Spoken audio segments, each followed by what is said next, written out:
What's up, guys? JJC Cubes 42 here.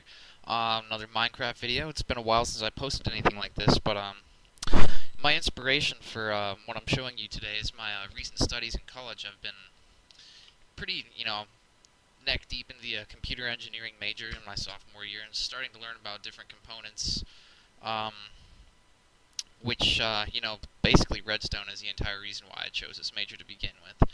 So, um, part of what I've been learning recently is a d-flipflop and how those actually work in real life. And I looked online to see if anyone had really come up with a true d-flipflop in Minecraft, and I didn't really find much. Some people, had d-flipflops that, kind of got the idea across, but not really. A true d-flip-flop, the most important component of it is you have your clock right here. This is just hooked up to my clock, and the input should only pass to the output on a rising clock edge, and by that I mean only at the instant that the clock changes from 0 to 1. So if I press one of these buttons in the middle of a clock cycle, say I press 2 right now, it will not update until the next rising clock edge, which we see here. This is the least significant bit, most significant bit. What I have here, though, it's not necessarily just a d-flip-flop, but it's a 4-bit register. And it actually behaves as a true d-flip-flop, unlike what I've discovered on YouTube already. None of these things seem to really be accurate as far as the rising clock edge input goes.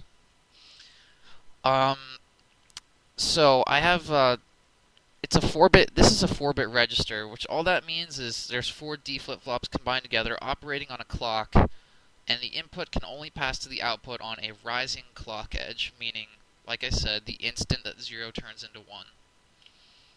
I actually really haven't even fully tested this thing yet. I have my little button module right here with all the buttons that you can press for all the 4-bit numbers that you can possibly write. This is just my, decoder.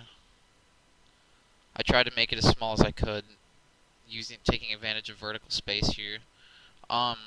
This goes around to, so the d-flip-flops are here, and this is my clock.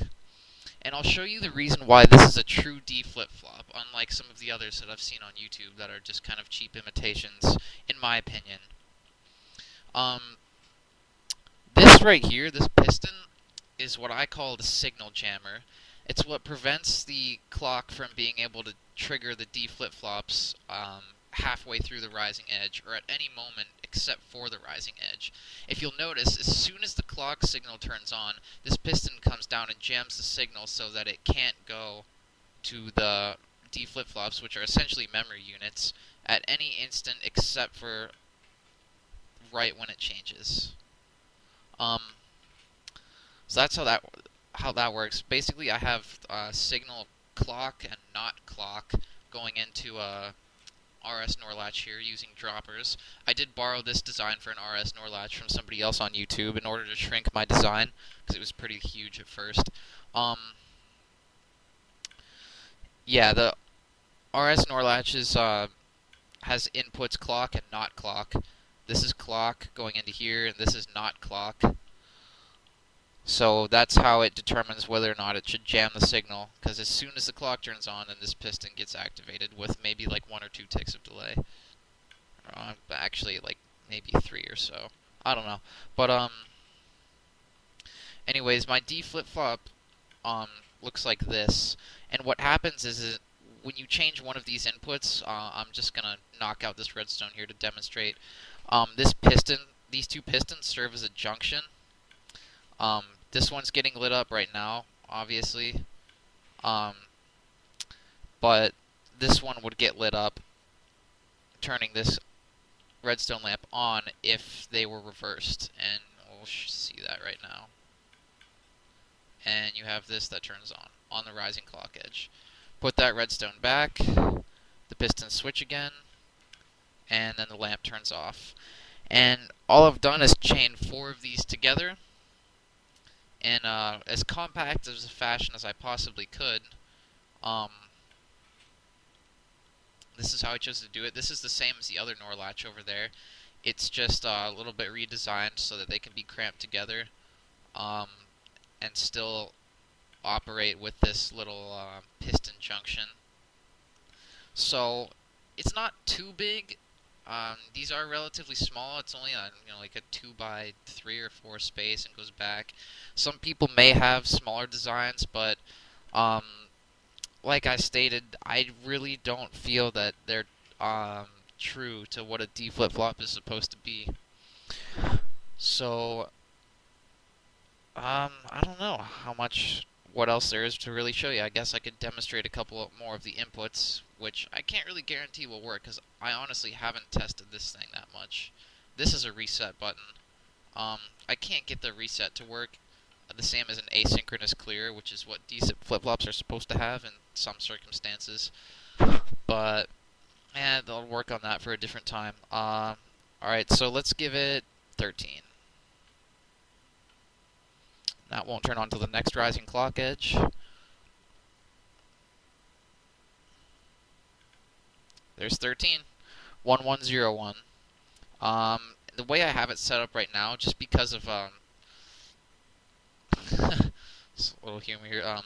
You have to reset the decoder every time you want to put in a new number.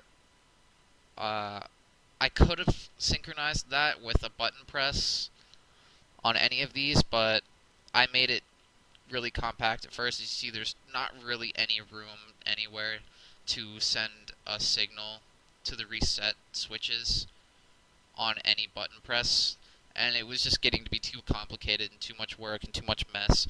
So I just made it a manual button press every time you want to put in a new number.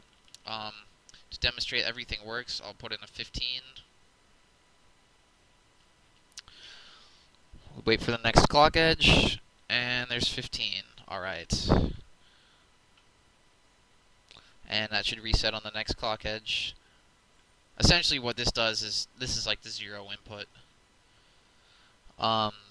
And we'll just pick another random number, say 10.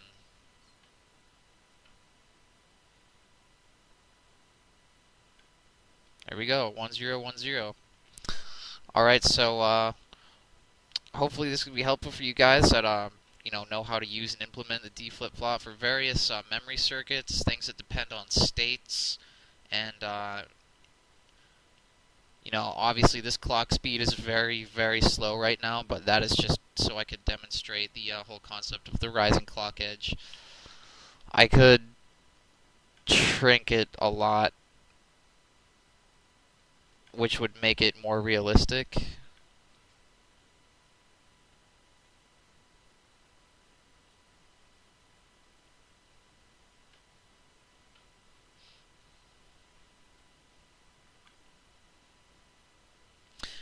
But with the current parameters, I'm not really sure how much delay there is between here and, the clock and when these values are written, so that could be something worked out at a different time. So thank you guys for watching. Please subscribe.